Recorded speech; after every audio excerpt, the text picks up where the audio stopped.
ôi clear nè ở ban nhau ấy mà ngay ấy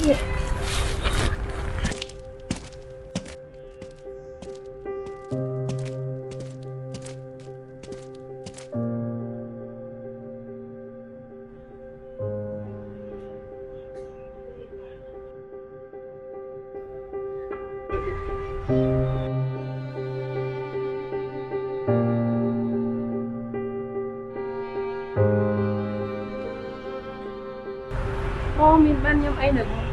នៅពេលបងខ្ញុំដាច់បាយច្រើនថ្ងៃឯងបងខ្ញុំឃ្លានខ្លាំង ចឹងនេះជាអាហារទីទួតខ្ញុំផ្ដល់ឲ្យបងឯងណាបង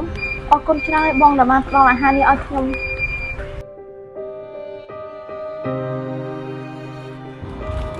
Alhamdulillah